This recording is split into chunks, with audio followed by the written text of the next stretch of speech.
Bien, pues un programa nuevo. Hoy tenemos un invitado muy especial, como siempre, y queríamos hablar de tauromaquia, queríamos hablar de los toros y hemos invitado a David Galván.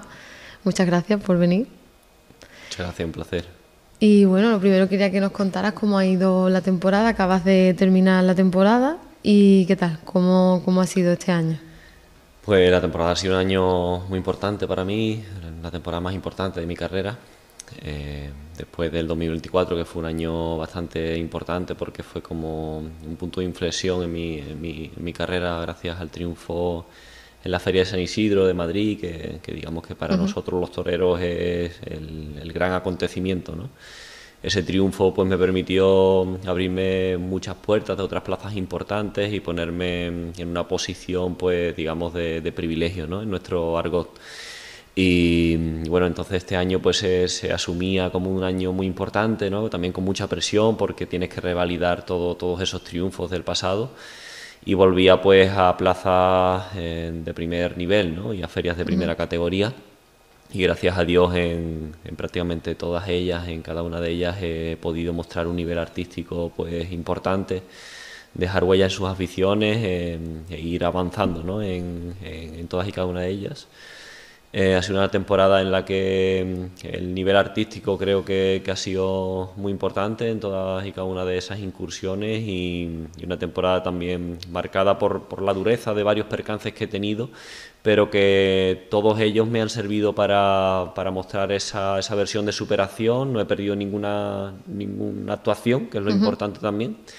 Y todo ha sido sumativo al final, ¿no? Entonces hemos terminado un año muy completo y un año que me sirve mucho para a mí interiormente y como posicionamiento en mi profesión pues también, ¿no? Has hablado de que has tenido varios percances, sufriste, por lo que tengo entendido, hasta 4 cogidas, ¿no? Del toro en junio, en agosto y en octubre, siendo la última quizás la más complicada. ¿Cómo ha sido para ti? ¿Cómo está siendo la recuperación? Pues la recuperación del último percance, que fue en Lima, mi inicio de la temporada americana, digamos, pues ha sido óptimo, ¿no? He tenido una recuperación buena. Ha sido pues un proceso en el que he tenido pues, que guardar el reposo lógico, pero ha ido todo bien, ¿no? Entonces lo importante de las jornadas o de los percances, está claro, ¿no? Es el aspecto físico, pero también es más importante aún el aspecto mental, ¿no? El psicológico. Primero para afrontar la recuperación y después para volver de nuevo a desarrollar tu actividad, en este caso para ponerte de nuevo delante del toro y torear, que no haga mella en tu psicología, ¿no? Claro. Que al final el toreo es una actividad que tienes que estar muy, muy concentrado, tienes que tener mucha confianza en ti mismo, en ese instinto de supervivencia, ¿no? Que tenemos todos, controlarlo. Claro. Y para eso pues tienes que estar psicológicamente bien, ¿no? Entonces lo importante de los percances y demás es, por supuesto, recuperarte bien físicamente, pero volver psicológicamente fuerte, ¿no? Y en todas y cada una de los percances que he tenido en esta temporada he vuelto con fuerza, y gracias a Dios eso se ha demostrado en el resultado después en las corridas venideras, ¿no? En los triunfos que ha habido, gracias a Dios. Sí, porque has dicho que ha sido tu mejor temporada, pero también ha sido la que quizás más percances has tenido. ¿Estás como madurando en ese aspecto a la hora de entregarte al toro? ¿Te sientes tú más seguro? ¿O cada vez que tienes un percance después te sientes más preparado para afrontarlo? Sí, hombre, a medida que pasa el tiempo y pasan los años, la madurez se nota, ¿no? Y se va uno, pues, digamos que labrando el camino con otro pozo, otro reposo, y eso, pues, se nota en todos los aspectos. Está claro hombre, que los percances uno nunca quiere que lleguen, ¿no? Pero cuando llegan, pues, lo asume también ya con otra experiencia y otra madurez. Lo importante al final es tener uno claro cuál es el objetivo y ser fiel a los principios y las convicciones de uno, ¿no? Y a la personalidad de uno como torero también. El toreo es un arte, y lo que marca en el arte al final es el sello propio, ¿no? El sello diferenciador. Lo más importante es que la gente, cuando vaya a la plaza, vaya con la ilusión de ver algo distinto. en un espectáculo público lo que va a atraer a la gente, al público, va a ser lo que el sello de calidad o el sello propio, el sello diferenciador que tú le ofrezcas, ¿no?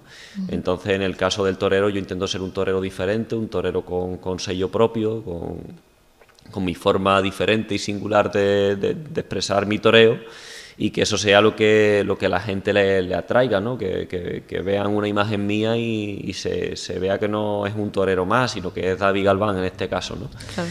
Y eso, pues ahí, uniendo tu pregunta, creo que la madurez se nota en el pozo de esa personalidad y esa autenticidad como torero que en este año, por ejemplo, he notado en la ilusión de la afición por querer ver el toreo de David Galván. Ajá. ¿Y cómo trabajas tú el miedo? Bueno, el miedo es una cosa que tenemos todos, que es una cosa que creo que por mucho que se trabaje siempre entra, porque en algún momento siempre entra la duda, es un factor humano, pero el miedo yo lo trabajo siempre desde la fe.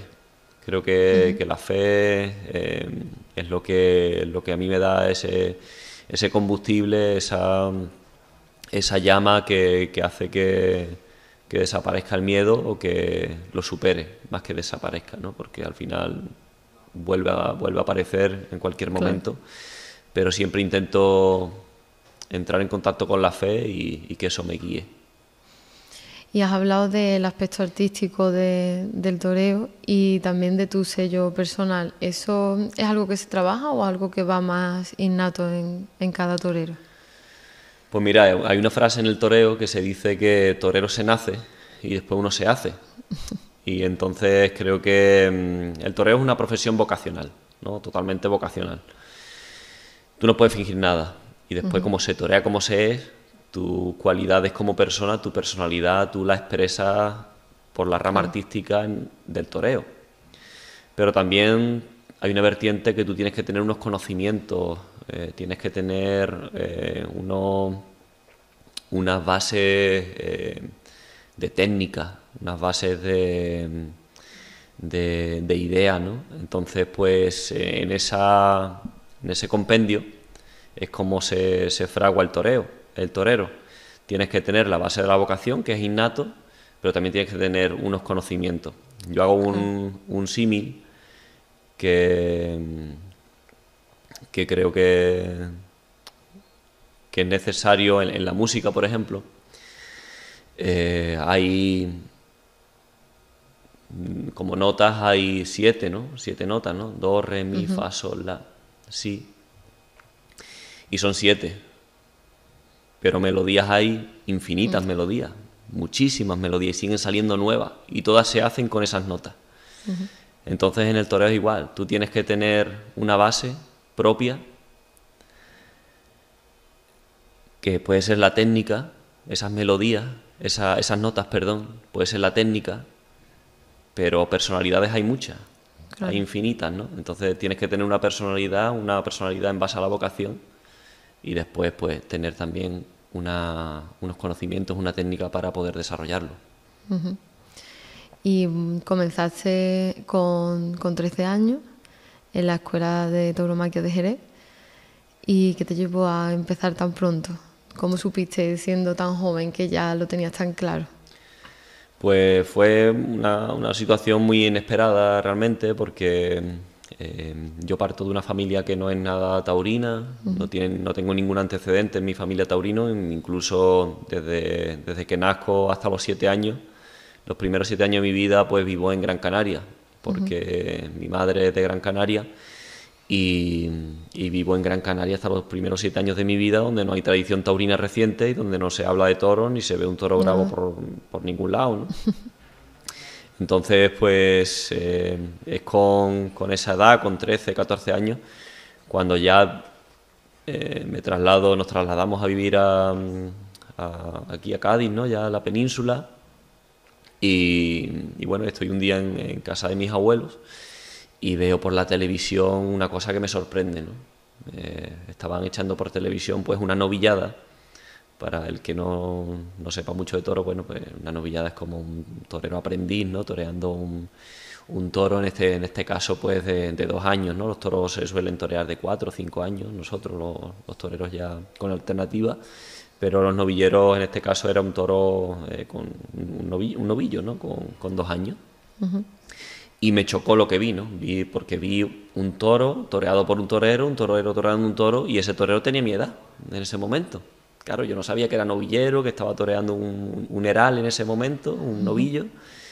Para mí era un torero toreando un toro, y a mí me impresionó que ese torero tenía mi edad.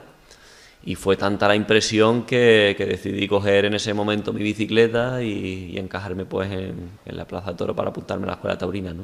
Es como que en ese momento la llama de la vocación, como te decía, se prendió, se encendió, y ahí empezó todo, ¿no? Tenía todos los condicionantes para ser de todo, menos torero, y fíjate por dónde, como te decía antes, ¿no? Torero se nace y después uno se hace, ¿no? Pues ahí lo supiste, ¿no? Lo tuviste claro.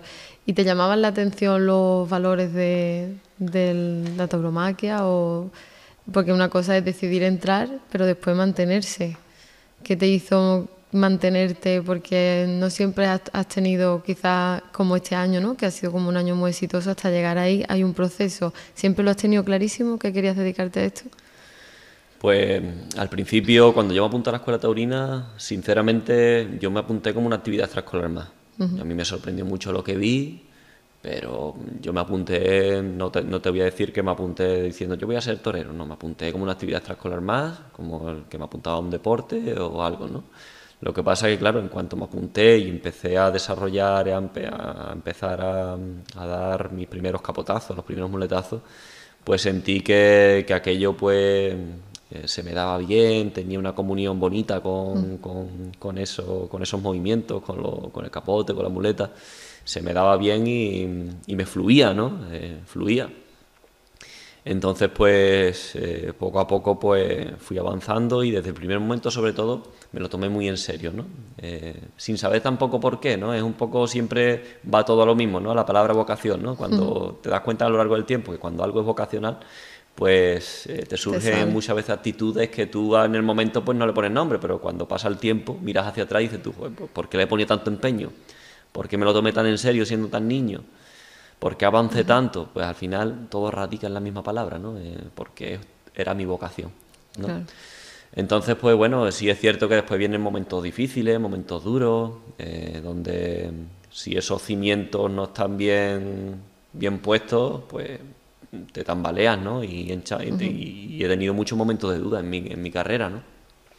Incluso muchos momentos en los que no le he visto salida y he dudado si era mi camino o no era mi camino. Lo que pasa es que en esos momentos siempre, pues al final sale un rayo de luz o te pone Dios un instrumento en el camino que te hace sentir que es el camino correcto y que tienes que seguir intentándolo un paso más. Entonces, pues te diría que he tenido muchos momentos de duda, pero siempre en esos momentos de duda pues ha surgido la luz por algún lado y me ha dicho que tenía que seguir, ¿no? Y bueno, el tema de la tauromaquia, tú sabes que a nivel de opinión pública hay muchas personas que no están de acuerdo, que son bastante detractores. ¿Cómo te relacionas tú con esa parte del público? Pues siempre desde el respeto a las opiniones de los demás, por supuesto. Desde una palabra que creo que es importante que la tengamos todos en cualquier faceta, que es la tolerancia. Hay que tener una mirada amplia, no solo ver el cortoplacismo o ver en una idea, sino tener una mirada amplia en todos los sentidos. Y yo a nivel personal te digo que tengo todos los condicionantes para ser de todos menos torero, ¿no? Sería lo único, lo último prácticamente a nivel, por ejemplo, cultural en mi familia, que no había ningún tipo de antecedente. Pero elegí el camino porque sentí que el toreo es una historia más allá de lo que a lo mejor superficialmente cualquier persona que esté en contra puede ver. Puede ver, claro. El toreo es un ejercicio de orden espiritual de la persona y el toro para mí es es prácticamente un ser sagrado, ¿no? Yo cuando me pongo un traje de luces voy a torear, ¿no? No voy a hacer otro tipo de cosas que pueden decir las personas que están en contra, ¿no? Más radicales. Y voy a crear un arte y voy a emocionar, porque es el sentido que yo le encuentro a eso, ¿no? Y el toro como animal para mí es una cosa sagrada.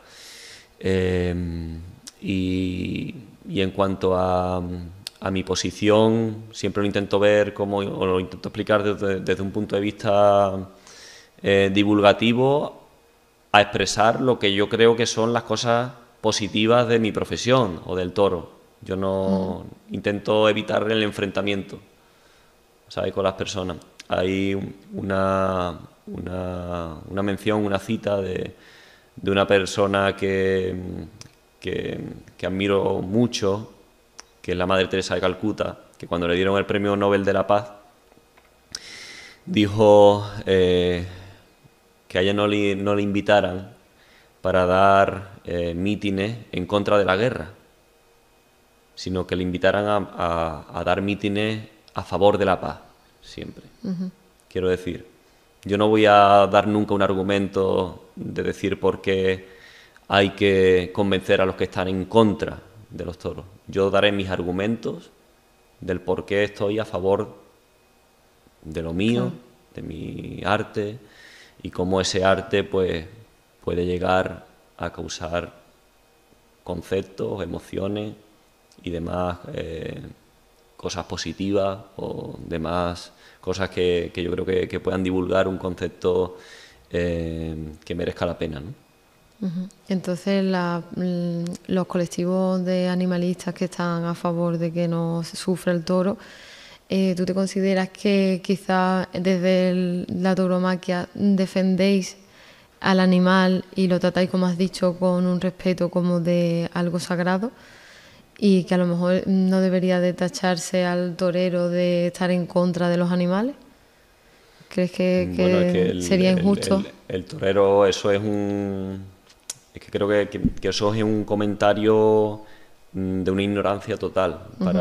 Yo no puedo entrar en conversación con alguien que tiene ese argumento, porque es un argumento ignorante y totalmente demagógico con la realidad. La realidad, el mayor animalista que hay, el mayor ecologista y animalista, no es el torero, es el ganadero, que es el que cría el toro y el que invierte todos sus recursos en la crianza del toro. Ese ganadero pone a su servicio y está en su mano la preservación de esa especie y al mismo tiempo de un ecosistema propio que solo el toro es capaz de guardar. Es decir, el toro de lidia solo puede ser una especie apta para lo que es. No es un toro genéticamente apto para la carne, para el consumo humano y demás. ¿Que se puede comer? Sí. ¿Que es rentable? No. Un toro de lidia tiene que estar 4 años viviendo, cuidándolo el ganadero para poder lidiarse en una plaza, con la salvedad de que el toro de lidia también tiene la opción de ser indultado en la plaza y vivir para toda su vida hasta que muere de viejo en el campo, ¿no? Tiene esa opción en la plaza. Y después, gracias a esa crianza del toro de lidia, que es una crianza que se hace con un esmero exhaustivo, que si al toro de lidia durante esa crianza le pasa cualquier cosa, el ganadero invierte todos sus recursos para que ese percance que le ha pasado al toro o esa crianza se haga de la mejor manera, se haga prácticamente como se le hace a una persona sin hacer descalificación, que muchas veces se hace, ¿no?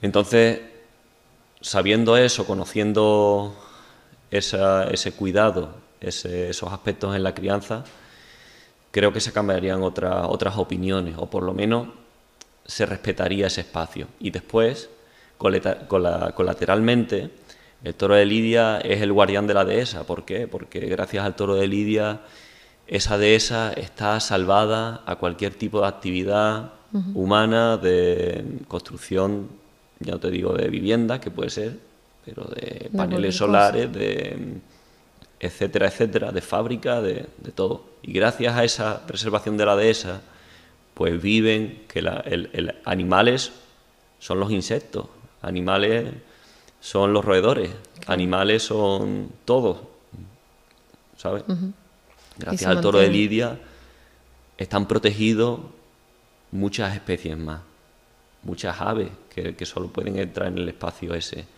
muchos insectos, muchos seres vivos más están protegidos gracias al guardián de la dehesa, que es el toro bravo. Y ese guardián de la dehesa lo cuida el mayor ecologista, que es el ganadero, no es ni el torero. Yo amo al toro y para mí es un animal sagrado, como te digo.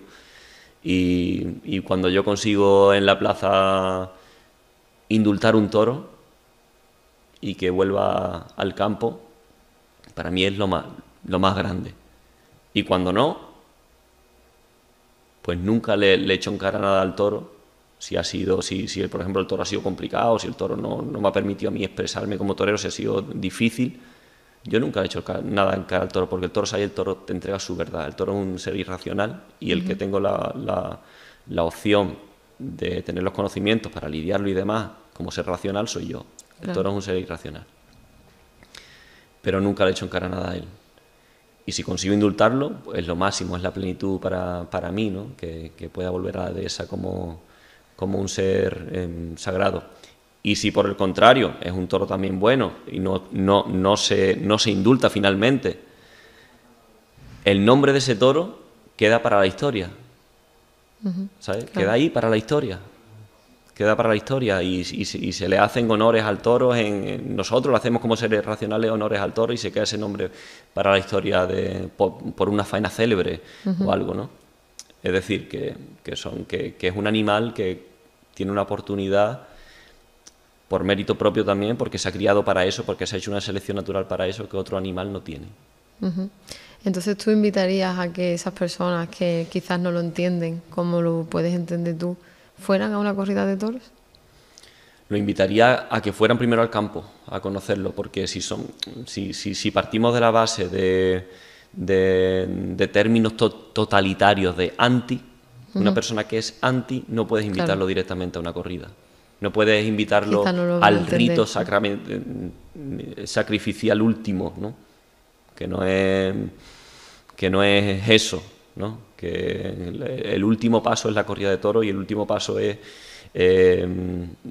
no es la esencia del toreo, ¿no? Si no lo comprendes, si estás con la visión anti, el último paso es la No lo va a corrida, entender pero del no lo va a todo. entender quizás.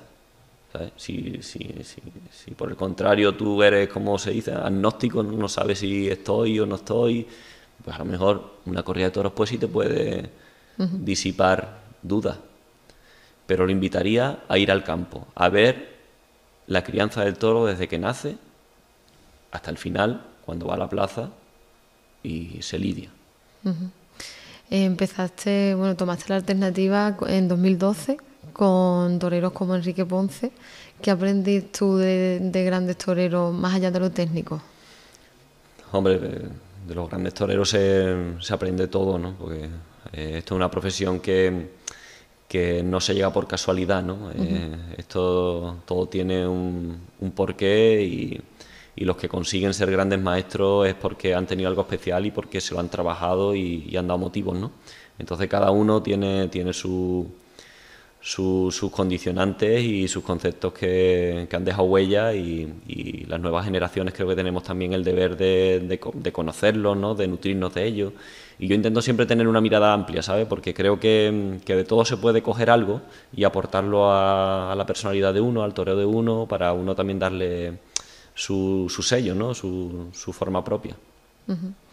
Y hemos dicho que has estado en Perú y que te ha pasado de la acogida del toro y eso. ¿Es muy diferente el toreo en América que en España?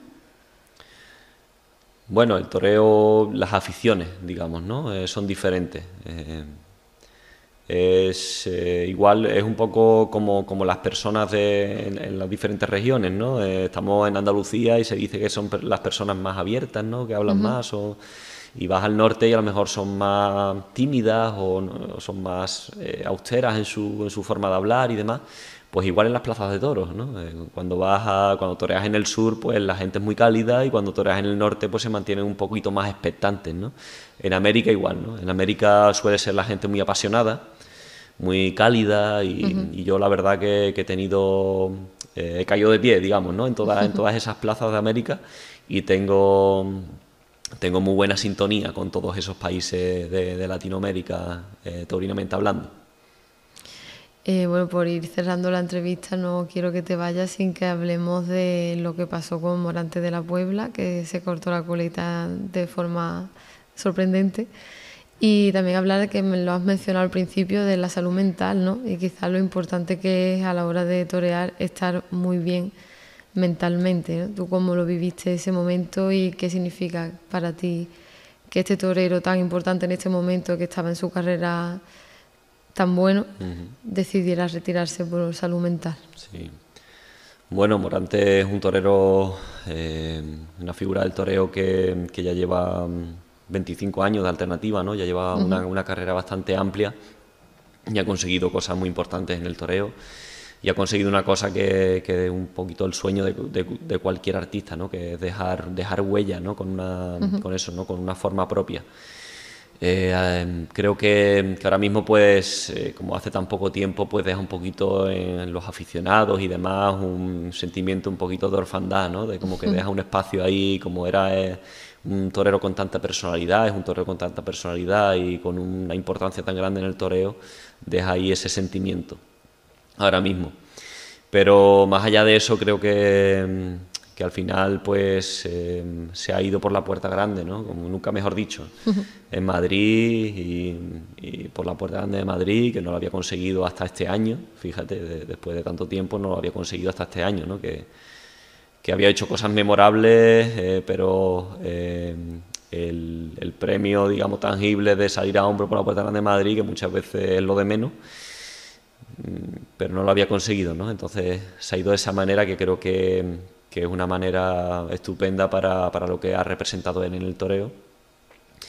Y después, dentro de un año que ha empezado difícil para él, como dices, con su problema de salud mental, o lo que él tenía y le acarreaba, y lo ha superado, ha sido capaz de echar la temporada para adelante, y creo que no se ha ido por salud mental, ¿no? Se ha ido porque su momento, él ha creído a nivel interior que era el momento idóneo para culminar su grandiosa carrera como merecía en ese momento, y yo creo que lo ha hecho de una manera, pues, sublime, ¿no?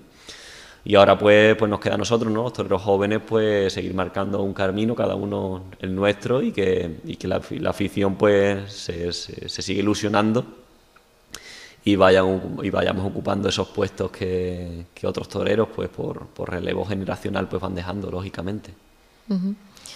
Y si tuvieras que recomendarme a mí una corrida de toros de algún torero en concreto, ¿me recomendarías a alguien que no me pueda perder? Bueno, de la verme a mí, ¿no? Hombre, claro, a mí, si no ha venido. Si no ha venido. Empezaremos pronto la temporada, si Dios quiere, y contactaré con ustedes para que vengáis a verme. Estupendo.